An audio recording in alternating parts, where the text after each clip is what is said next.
We're less than 4 weeks away from the best time of the year, March Madness. And every single game and every single week matters. But today, we're going to break down the best games for you. You ready, Nate?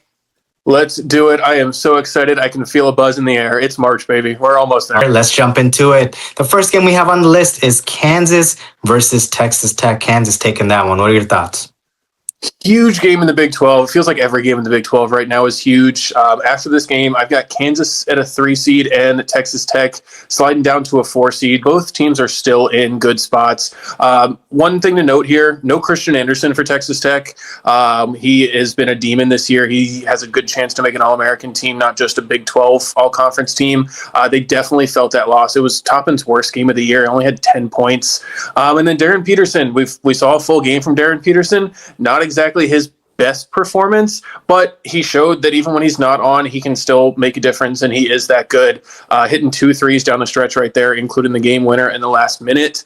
The Kansas looks legit, and I'm not giving up on Texas Tech again. No Christian Anderson. That makes a huge difference for this team. I want to use a football analogy. The grind in the Big 12 is that difficult. So I'm going to go ahead and say Texas Tech is probably just in that funky week. They'll probably bounce back. I still believe in them. There's a chance they might slide down to a 5 seed, depending on how the rest of the season goes. But man, Kansas looks great. If you can get 40 minutes from Peterson, you might as well put him at 1, 2, maybe 3 seed. Who knows? Next up, we got SMU and NC State. What are your thoughts on that? The ACC is a weird conference this year, but these are 2 teams that I've really enjoyed watching. After this game, I've got NC State sitting at somewhat of a comfortable 7 seed and SMU looking more like a 9 seed. Still in the tournament, but getting a little bit more precarious as days go by.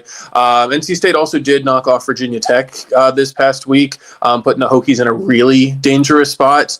What a game this was, though. On the road in Dallas, a 1-point victory. SMU had a 9-point lead at halftime. NC State battled back. In case for anyone that didn't see the end of this game, it was crazy. Boopie Miller, stud for SMU, hit a layup to cut it to 1. Quad Copeland missed 2 free throws at the end. And then Boopie had a shot blocked with 1 second left with a chance to win. It was the transfer army that got the job done for Will Wade and NC State this game. Darian Williams from Texas Tech had 25. Quad Copeland, one of those guys from McNeese who followed Will Wade, he had 7 points, 10 rebounds, and 16 assists. And Trey Holloman, another transfer from Michigan State, he's the one that blocked Boopie's shot at the end of the game to seal the win. I really like this NC State team. Will Wade knows how to coach. Again, he won a tournament game at McNeese last year. I really like this team a lot. Well, first off, I just don't see a path for VTech anymore. That schedule does not get easier. They're going to have to knock off some upper-level ACC opponents off to get into the tournament. I'm just not sure they have it. They're just very inconsistent. SMU, I do like their game. When they're on, they can hang with anybody. But it's hard for them to be on sometimes. That's an unfortunate problem. But is there a hotter team than NC State right now? Man, they look phenomenal. Between them and Kansas, that'd be a dream matchup because both of them are red hot right now. And I really like NC State to make a run into this tournament, depending on where they get into the bracket. Next time, we have Utah State and New Mexico. The Mountain West is a ton of fun every year. I love this conference. I love these games. Specifically, Utah State. You have my future head coach, Jared Calhoun. Please come home to Cincinnati. You want to be back there. But anyways, on this game, Utah State looking like an 8 seed right now. New Mexico is currently in the next 4 out. Still plenty of room to make up games and get back into the NCAA tournament picture. Utah State's tied for the lead at the top of the conference now with San Diego State. You've got a couple teams right there really competing for that at-large spot, for the automatic qualifier spot, and for a few at-larges. The Pit, New Mexico is usually a really tough place to play. It was a 3-point game at halftime, and then Utah State came out and just blew the doors off them in the half. Winning the second half by 17 points to win in total by 20. What a game! Utah State is the real deal. Their home gym in Logan is a tough place to play, but they prove they can go on the road and get the job done too. Yeah, I am a really big fan of Utah State. They won 5 in a row, and they've really just taken control of this conference. They're still tied. I understand that, but they've beaten San Diego, and they've now beaten New Mexico. They control their own destiny. I think this Mountain West will probably get at least 2. They have a shot at 3. Some things might need to fall their way, but they definitely have a shot. And Utah State looking good. That's another sleeper team that I want to keep an eye on. They definitely have the pieces to make a run. probably the best game for me this week is St. John UConn. What an upset. Yeah, I mean, an upset, maybe. The Garden is a tough place to play. St. John's goes and plays their big games there, and they had it absolutely rocking for this one, handing UConn their second loss of the season. St. John's is hot. Right now, I've got them at about a 5 seed. UConn's still sitting up on that one line even after this loss. That's 9 wins in a row for the Johnnies. They are hot right now. The game was tied at half. UConn shot 47% from 3 compared to only 26% for St. John's. You may ask, how does St. John's win that game? It was the free throw line. They shot 21 free throws versus 12 for UConn. And then the turnover battle. Silas Amari, a transfer from UGA at UConn, he had 17, 7, and 5. But he also had 9 turnovers. That's just not going to get it done against a quality team like this. Zuby Ejiofor was Mr. Everything. He literally did it all. 21 points, 10 rebounds, 7 assists, 2 blocks, and 3 steals. Zuby was all over the place. I do worry about this team come tournament time, kind of the same reasons I worried about them last year. They cannot shoot the ball. They didn't figure that out. They also don't have a point guard. But right now, St. John's is fun. The Johnnies are fun. Rick Pitino's fun. The Garden is fun. College basketball is better when Rick Pitino is good and when the Johnnies are good. I agree with you 100%. They can definitely make a run to this, and this game just showed it. They were dialed in every aspect of the game. They were dialed in, and I have to agree. Typically, when you're looking for a team to make a run, they have one guy that can take over, and St. John has that in Zuby, but they don't have a guard. It's a lot easier for someone who can create a shot to take over a game versus some of a bigger big man who needs to rely on the team in general. But let's bring in Coach Matt Skills. Let me know what are your thoughts on Zuby. Zuby Ejiofor at St. John's University had 21 points, 10 rebounds, and 7 assists. Good Lord. He's a senior. He's 6'9", 250 pounds. Yeah, I know. But you can tell this kid had to do a lot of work to get his body in this type of shape. But obviously he did that. He got the call from a Hall of Fame coach, Rick Pitino, and now he's where he wants to be. Pay attention to how this kid understands the timing for his looks within his sets. He sprints on the back screen into an immediate duck in. Watch how he holds his seal and keeps his balance and his hands up the entire time to let the guard know that he's wide open. Then he's smart enough to just use his body power in, one dribble, get up right into the bucket. Now, look how he clearly runs the floor as the trail guy and still gets to a go-ahead bucket. You mean to tell me he can hit threes? He can hit threes against UConn. He can hit at any level. Right now, they only got the kid as a late second-round pick, but I'm going to be real.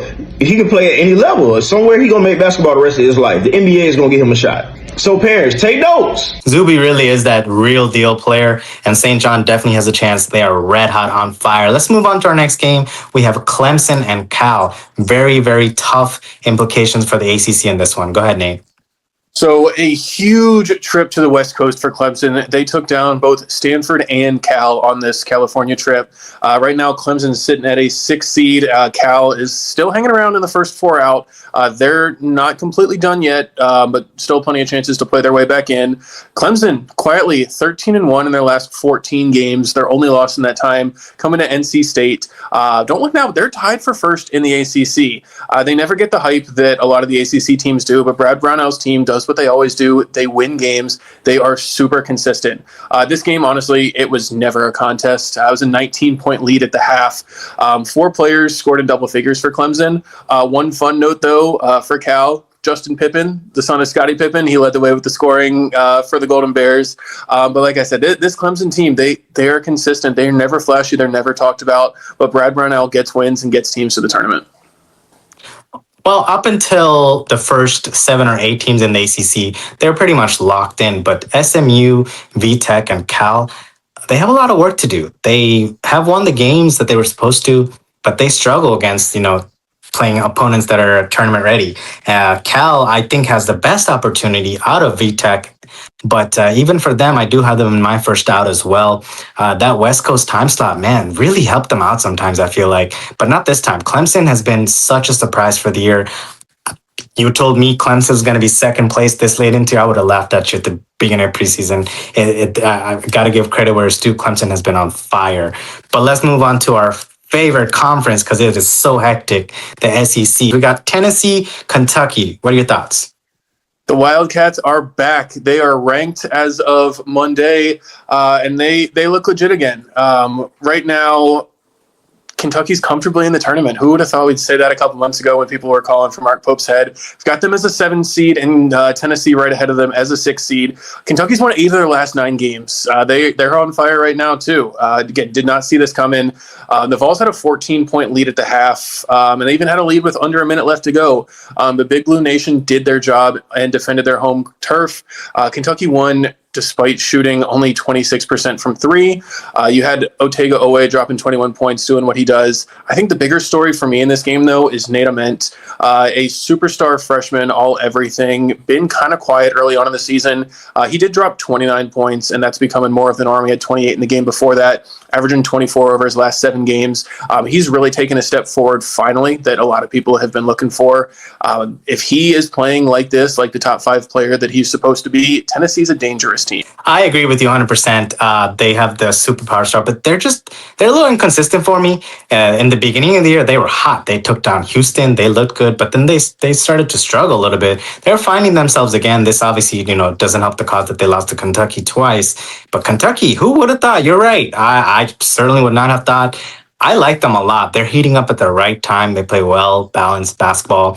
And I'm looking forward to how they finish out their last 8 games. I think they can make a run for the SEC because Lord knows Florida you don't know which Florida team you're going to get. And Texas A&M's, they're okay. Arkansas, if they don't start to technical foul everybody every 2 seconds, maybe. But it's a wide open SEC. I'm really excited for the last couple of games of the season. Let's jump into the North. We got Wisconsin and Indy. This was a great game. I watched this one from start to finish. Both of these teams are in the tournament right now. I've got Wisconsin as a 9 seed and Indiana playing their way off the bubble and onto that 10 line. It's a 1-point overtime win at home for Indiana. Honestly, garbage. In my opinion, one of the worst refereeing calls I've seen in a long time. I beg to differ. In fact, let's bring in the people's ref because he has a lot to say about that call. The last 2 calls in the Indiana versus Wisconsin game had the Wisconsin fan thinking the refs had a personal vendetta against them. Watching that game, man, those last 2 calls were some of the best calls I've seen all year in college basketball. Now, the first call with the offensive foul happened, the Wisconsin player clearly, blatantly shoves the defensive player from Indiana and was looking like, oh, what did I do? Dude, you pushed the life out that man. Great call, ref. Although it was a little dramatic the way you did it, but it was a great call. I thought it was awesome. And then the second play, basketball player driving to the basket, clearly steps on the back of his heel, and he trips and he falls over. It's like, oh my gosh, what did I do? Man, great job by the official crew, just making sure they're getting the right calls at the right time. Expect more high-level calls like this during the next couple of weeks. Teams are fighting for last spots, especially Wisconsin and Indiana, trying to make it to the tournament.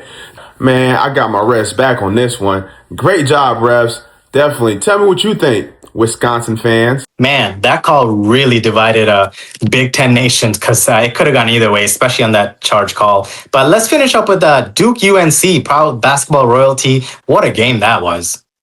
Yeah, this was a ton of fun. It's a great rivalry, not the best rivalry in the country in my opinion, but it's a great rivalry. I can't knock you if you don't know ball and you think it is number 1. But what a game. Duke is still on the number 1 line. Even with this loss, they don't drop. UNC looking like a 4 seed right now. It's just Duke's second loss of the season. They had a 12-point lead at halftime and just fell apart down the stretch in the second half. Boozer still did his thing. He had 24, 11, and 3. On the North Carolina side of the ball, Caleb Wilson had 23, but Henry Visar, big man transfer, had 13 and 11 with a big double-double. And, how can we not mention about it? Seth Trimble, absolute onions, banging that 3 with 0.4 seconds left on the clock in the corner. And, yeah, storm the floor. Anybody that says court storms are bad for the sport, get out of here. Enjoy basketball. Enjoy sports. Have some fun. Duke, I know you think you're too good for all this nonsense. Get out of here, dude. Man, anyone who doesn't think storm the court, they're probably real fun at parties, let me tell you. But I loved it. It was a great game. But Duke has to be a little concerned because Boozer could not perform in probably at least the first 5 minutes up until the second half. He really was struggling. Fouls, turnovers. He just didn't look very athletic. That's something to keep an eye on down the stretch. Obviously, Duke is still a very good team. They shot surprisingly, they shot pretty well. North Carolina didn't shoot that well, but they found a way to get it done. Wilson showed up in the first half. Second half, he was a little bit more contained, but he played well overall. This is a typical Duke UNC matchup. UNC's red hot right now. Even if Duke loses, they're still going to be a worst case scenario 2 seed if they lose 1 or 2 games. I think I'm really excited for that Michigan Duke game. I've been hyping that for the last 2 weeks. I can't wait for that one. One more thing, we got a special bonus because, man, BYU has had a tough week, Nate. What are your thoughts?